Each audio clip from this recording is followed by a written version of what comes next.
नमस्कार। नदम की श्रृंखला में आपका एक बार फिर बहुत स्वागत है। आज हम आपके सामने लेकर आए हैं एक ऐसी कविता जो जीवन को बदलने में पर्याप्त है। एक ऐसी कविता जो हमारे विचारों को और परिष्कृत करने की सामर्थ्य रखती है। एक ऐसी कविता जिसके कवि हैं हमारे राष्ट्रीय गान जन गण मन के कवि श्री रविन्द्रनाथ टैगोर। आप समझ गए होंगे कि हम बात कर रहे हैं उस कविता की जो जीवन के हमारे विचारों को, हमारी सोच को और समाज पे हमें किस प्रकार नियंत्रण रखना चाहिए अपने आप के ऊपर, उसके बारे में बात करती है। और उस कविता का नाम है आत्मत्राण। आत्मत्राण, जैसे कि आप नाम से ही समझ गए होंगे कि आत्मत्राण का मतलब होता है अपना भला करना, अपना उद्धार करना। क्या हमारे अंदर इतनी सामर्थ्य है कि हम अपना भला कर सकें, अपना उद्धार कर सकें? कविता में इसी बात को हम जानेंगे, और अगर है तो हम किस तरह से अपना भला या अपना उद्धार कर सकते हैं। बहुत सशक्त कविता है और कविता आरंभ इसी बात से होती है कि हे प्रभु, मैं ये नहीं चाहता कि आप मुझे विपदाओं से बचाएं, विपदाएं हटा दो, क्योंकि हम एक लौकिक प्राणी हैं, इस लौकिक जगत में रहने वाले लोग हैं। तो इस लौकिक जगत में रहते हुए हम सिर्फ ईश्वर से यही प्रार्थना करते हैं, भगवान मेरे पास कोई विपदा नहीं आनी चाहिए, परेशानी नहीं आनी चाहिए, सिर्फ खुशी खुशी रहे, साम्राज्य खुश सुख का रहना चाहिए, तो विपदाएं मेरे पास नहीं आए। देखिए कितनी अच्छी तरह से कविता कहती है कि हमें अपनी इस विचार श्रृंखला में थोड़ा सा परिवर्तन करने की आवश्यकता है, सोच को थोड़ा सा बदलने की ज़रूरत है। कवि रविन्द्रनाथ टैगोर कहते हैं कि हे प्रभु, मैं ये नहीं चाहता कि आप मुझे विपदाएं ना दीजिए, भर भर के विपदाएं दीजिए, जिम्मेदारी जितनी मर्जी दे दीजिए, मुसीबतें जितनी मर्जी आने दीजिए, कोई दिक्कत नहीं है। हाँ, अगर मैं प्रार्थना करता हूँ आपसे तो मैं ये प्रार्थना करता हूँ, हे करुणामय, हे दयालु, हे कृपालु, मैं यही प्रार्थना करता हूँ कि जब भी मेरे ऊपर कोई मुसीबत आए तो मुझे भय ना लगे, मुझे निर्भयता का अभयदान दे दीजिए। अगर आप मुझे निर्भयता का अभयदान देते हैं तो निश्चित रूप से इन मुसीबतों को भी मैं पार कर जाऊंगा। क्यों? क्योंकि करना मुझे है। तो रविन्द्रनाथ टैगोर कविता के अंदर बिल्कुल साफ साफ शब्दों में कहते हैं कि मनुष्य हो तो विपदाएं तो आएंगी ही, मनुष्य हो तो चुनौतियों से तो जूझना ही पड़ेगा। इन चुनौतियों से आप पार नहीं पा सकते बिना जूझे, करना पड़ेगा। और करना किसको पड़ेगा? हमको करना पड़ेगा। जो करता है उसे करना पड़ेगा, जिसको जिम्मेदारी दी गई है उसी को वो काम करना पड़ेगा, और कोई आपके हिस्से का काम कर नहीं सकता। इंग्लिश में एक प्रॉवर्ब भी है, जो कि एक फ्रेज है जो कहता है कि if you will not push yourself for success then no one else will do it for you. तो करना आपको पड़ेगा। जब आप सफलता के रास्ते पर चलते हैं तो चुनौतियां आती हैं, विपदाएं आती हैं, मुसीबतें आती हैं। उन विपदाओं से, उन चुनौतियों से लड़ना आपको पड़ेगा। हाँ, भगवान कुछ दे सकते हैं, ईश्वर कुछ दे सकते हैं, करुणामय कुछ दे सकते हैं, तो वो दे सकते हैं निर्भयता। और उसी की चाहत हमसे उन्हें हमें उनसे करनी चाहिए। जब दुख हमारे ऊपर आए, जब ताप आए, जब दुख हमको लगने लगे, जब किसी को लेकर हमारे मन के अंदर ईर्ष्या की भावना आए, जलन की भावना आए, तो या हमारा मन बहुत बेचैन रहने लगे। कई बार ऐसा होता है, हम बार बार हारते हारते थक जाते हैं, सफलता नहीं मिलने से हम निराश हो जाते हैं। तो जब सफलता नहीं मिलने से हम निराश हो जाते हैं तो ऐसे समय में हमारा मन जो बेचैन हो जाता है, उस बेचैन मन को हम सोचते हैं कि इस संसार के अंदर कोई हमें सांत्वना देगा, कोई समझाएगा, कोई हमारे साथ खड़ा हो जाएगा, और हम उस व्यक्ति के साथ समय बिताना आरंभ कर देते हैं। रविन्द्रनाथ टैगोर जी कहते हैं कि हे प्रभु, मैं तो आपसे भी सांत्वना नहीं चाहता, इस जगत से अनुशंसा की बात कौन करे। तो कहते हैं, हे प्रभु, मुझे आपसे सांत्वना नहीं चाहिए।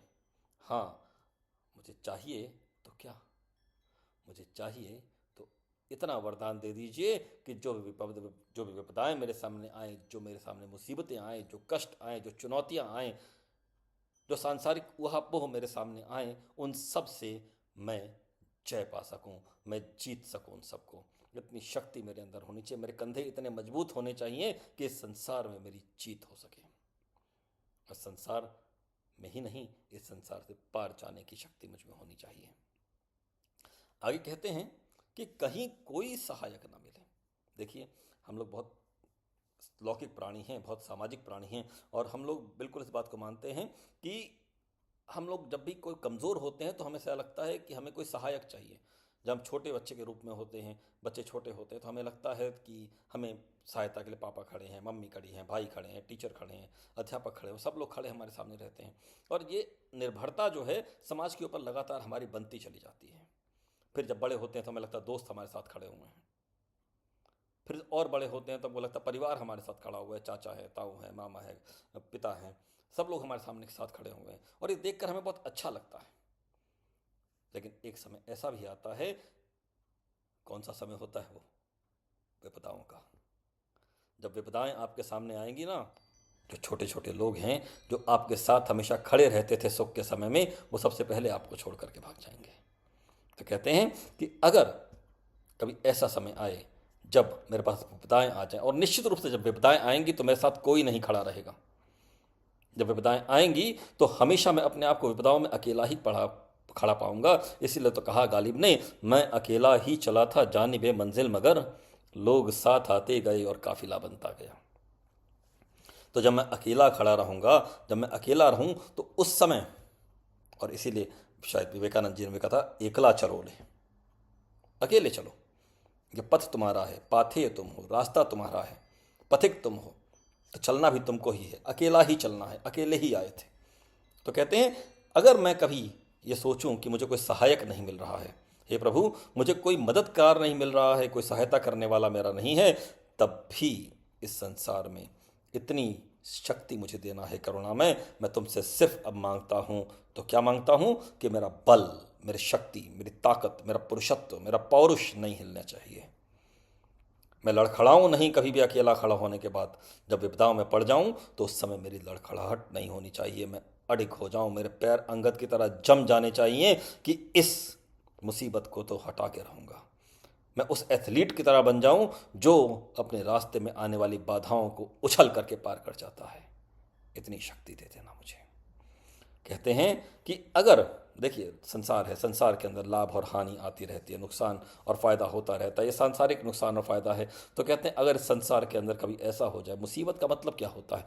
मुसीबत का मतलब होता है नुकसान आना, लगातार नुकसान होते रहना। अगर कभी ये मुझे लगातार हानि उठानी पड़े, दोस्ती में नुकसान उठाना पड़े, पैसे में नुकसान उठाना पड़े, परिवार में नुकसान उठाना पड़े, किसी भी रूप में मुझे नुकसान के बहुत सारे रूप हो सकते हैं, किसी भी रूप में मुझे नुकसान उठाना पड़े, तो हे प्रभु इतना कर देना कि अगर मुझे कभी नुकसान उठाना पड़े और लाभ या फायदा मुझे धोखे की तरह लगे, मुझे वंचना की तरह लगे, तो हे प्रभु हे करुणा में इतनी शक्ति मुझे दे देना। फिर से शक्ति मांग रहे हैं। देखिए शक्ति के उपासक हैं, शक्ति को मांगते हैं, कहते हैं मुझे शक्ति चाहिए। जब हम शक्ति चाहते हैं तो अपना बल मांगते हैं, हम निर्भयता मांगते हैं, हम साहस मांगते हैं, हम अटूट विश्वास मांगते हैं। कहते हैं प्रभु तो मुझे इतनी शक्ति दे देना कि, कितनी शक्ति दे देना कि इतनी शक्ति दे देना है करुणा में कि मैं हर मुसीबतों को, हर बाधाओं को निर्भयता के साथ पार कर सकूं। और मन मेरा टूटना नहीं चाहिए, मेरे मन में क्षय नहीं आना चाहिए, मेरे मन में उदासीनता, मेरे मन में उदासी का भाव नहीं आना चाहिए। उदासीनता रहे, उदासी का भाव नहीं रहना चाहिए, मेरे मन में उदासी का भाव नहीं रहना चाहिए, टूटना नहीं चाहिए मेरा मन, निराशा के भाव मेरे मन के अंदर नहीं आने चाहिए। मैं लगातार साहस के साथ आगे बढ़ता रहूं, मेरे अंदर तरने की अनामय शक्ति होनी चाहिए। अनामय मतलब बिना रोग के। देखिए निरोगी काया, जब हम निरोगी काया हमारी होती है, जब हम रोग रहित हो जाते हैं, जब हमारे शरीर के अंदर कोई रोग नहीं होता, उसी समय हम आगे बढ़ते हैं, उसी समय हमारे अंदर जोश रहता है, हम आगे बढ़ने का साहस कर पाते हैं। लेकिन जब रोग हमारे अंदर आ जाता है तो हम एक बिस्तर पर लेट जाते हैं, हम कुछ नहीं कर पाते। चाह कर एक छोटा सा जुकाम हो जाए तो हम बोल नहीं पाते हैं, हल्का सा बुखार हो जाए तो हम अपने काम पर नहीं जा पाते हैं, तो बड़ा रोग हो जाएगा। तो इसलिए कहते हैं हे प्रभु देना हो तो निरोगी काया देना। क्या देना? शक्ति, अनामय, ऐसी शक्ति देना जो रोग रहित हो। सांत्वना नहीं चाहिए, सांत्वना नहीं देना। मेरे भार को लघु नहीं करना, मेरे भार को कम नहीं करना। जिम्मेदारियां बहुत सारी दो, काम बहुत सारा दो, मुसीबतें बहुत सारी दो, लेकिन उन मुसीबतों में निर्भयता दो, उन मुसीबतों को जीतने की शक्ति दो, अपने ऊपर अटूट विश्वास दो। सांत्वना नहीं चाहिए, निराशा नहीं चाहिए, निराशा मत देना, हमेशा एक आशा बंधाए रखना। कहते हैं प्रभु और इतनी कृपा करना, इतना अनुनय करना, इतना कृपा करना कि जो भी जिम्मेदारियां तुम दे रहे हो उन जिम्मेदारियों को मैं वहन कर सकूं, निर्भय होकर के वहन कर सकूं, क्योंकि तुम ही तो पिता हो, तुम ही तो परम पिता हो, तुम जो भी दोगे वो मेरे कल्याण के लिए ही होगा। आगे बड़ी अच्छी बात कहते हैं। जब हमारा पास सुख, कबीरदास ने कहा था कि सुख में सुमिरन सब करें, दुख में करे ना कोई, और जो सुख में सुमिरन करे तो दुख काहे का होए। तो कहते हैं जो वे लोग सुख में सुमिरन करते हैं, कहते हैं कि मुझे इतनी शक्ति देना, इतनी सामर्थ्य देना कि जब मेरे पास सुख का समय आए, जब मेरे पास यश हो, वैभव हो, नाम हो, सम्मान हो, मान हो, प्रतिष्ठा हो, लौकिक जगत के अंदर लोग मेरी ख्याति करते हों, उस समय इतनी शक्ति मुझे देना, इतनी विनम्रता मुझे देना कि मेरा सिर झुका रहना चाहिए, कि मेरे सिर के अंदर अहंकार नहीं होना चाहिए। कबीरदास भी कहते हैं कि हम घर जाल्या अपना लिया मुराड़ा हाथ, अब घर जाल्यों तासु का जो चले हमारे साथ, जो मेरे साथ चलेगा उसको अपना घर जलाना पड़ेगा। कबीरदास वहाँ घर जलाने की बात करते हैं, और यहाँ पर रविन्द्रनाथ टैगोर नतशिर होने की बात करते हैं। दोनों के अंदर अपने अहंकार का नाश है, अपने अहंकार को नाश करके विनम्र हो जाना है। हे प्रभु, जब सुख का समय आए तो मैं कभी ये ना बोलूं कि ये सारी चीज़ें मुझे प्राप्त, मैंने बनाई हैं, ये सारी चीज़ें मेरी हैं, बल्कि हमारा मन क्या होना चाहिए, हमारा मन नतशिर होना चाहिए, विनम्र होना चाहिए। और जब दुख समय आ जाए, जब विपदाएं मेरे पास आ जाएं, विपत्तियाँ मेरे पास आ जाएं, मुसीबतें मेरे पास आ जाएं, तो उस समय कण कण में तुम ही तो हो। कबीरदास फिर मुझे याद आते हैं, और कबीरदास की एक और दोहा मैं सुनाना चाहूँगा आपको। कबीरदास कहते हैं, कहना चाहूँगा, आपसे बात साझा कर रहे हैं, तो कबीरदास कहते हैं कि कस्तूरी कुंडली बसे मृग ढूंढे बनमाही, ऐसे घटघटी राम है दुनिया देखे नहीं। कस्तूरी तो कुंडली में रहती है, मृग हिरण उसे सारे संसार में ढूंढता रहता है। राम भी तो ऐसे ही हैं, घटघटवासी हैं। तो रविन्द्रनाथ टैगोर भी ये बात कहते हैं कि भाई मैं तुम्हारे मुख को छिन छिन में पहचानूं, हर जगह पहचानूं, हर समय पहचानूं, बिल्कुल प्रहलाद की तरह। हर कहीं ईश्वर है, खंबे में भी ईश्वर है, हर क्षण हर कण सब तुम ही तो हो। कण कण में समर्पित विगलित मेरा मान सम्मान। तो कहते हैं जब दुख का समय मेरे पास आए और सारा का सारी धरती मेरी वंचना करने लगे, मेरी बुराई करने लगी, मुझे बुरा कहने लगे, जब दुनिया के सब आप देखते होंगे, जैसे ही जब आपका सुख का समय रहता है तो आपके अमित्र भी आपके मित्र बन जाते हैं, लेकिन जैसे दुख का समय आता है तो आपके मित्र भी आपके अमित्र हो जाते हैं और आपकी बुराई करना आरंभ कर देते हैं। तो जब आपकी बुराई करना लोग आरंभ कर दें, जिस दिन सारी धरती आपकी बुराई करना शुरू कर दें, उस दिन यदि आपका विश्वास अपने परमेश्वर पर बना रहेगा तो निश्चित जानिए दुख रात्रि भी कैसे बीत जाएगी पता नहीं लगेगा। तो कहते हैं दुख रात्रि में जिस दिन मेरी करे वंचना निखिल मही, उस दिन ऐसा हो करना मैं। अच्छा एक बात बताइए, जब बच्चा छोटा होता है और छोटा बच्चा जब कुछ चाहता है तो किससे मांगता है? पिता से मांगता है। देने वाला कौन है? पिता देने वाला है। बच्चा किसी बात पर रूठ जाता है तो क्या पिता जो है बच्चे से प्रेम नहीं करते? आइसक्रीम ना मिलने के कारण अगर बच्चा रूठ जाए तो क्या पिता प्रेम नहीं करेंगे? बिल्कुल बिल्कुल प्रेम करेंगे, क्योंकि जो भी चीज़ें दी हुई हैं इस संसार के अंदर, बच्चे के पास जो भी वैभव है, जो वैभव का संसार है वो पिता का दिया हुआ है। तो हम भी तो बच्चे ही हैं। हमारे सामने हमें जो भी वैभव का संसार मिला है वो परम पिता ने दिया हुआ है। हम तो सिर्फ उस वैभव को एंजॉय कर रहे हैं, उसका आनंद मना रहे हैं। तो जब हम उस वैभव का आनंद मना रहे हैं तो वैभव सुख का है या दुख का है तो वैभव।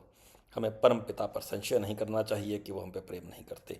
रविन्द्रनाथ टैगोर यही बात कहते हैं, जब विपदा मेरे पास आ जाए तो सिर्फ इतनी करुणा कर देना कि हे प्रभु मैं तुम पर संशय ना करूं, मैं हमेशा तुमको मानता रहूं, सम्मान करता रहूं, और मैं तुम्हारा ही अंश हूं ये जान लूं।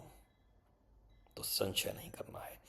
संशय नहीं करना है तो मांगना क्या है, करना क्या है? हमें प्रेम करना है, हमें संघर्ष करना है, हमें कर्म करना है, हमें निराश नहीं होना, अवसाद में नहीं जाना है, हमें निरोगी रहना है, हमें निर्भयता चाहिए, और हमें ये मानना है कि कण कण में क्षण क्षण में तेरा ही वास प्रभु, तुझ पर ही करूं आस, ऐसा विश्वास प्रभु।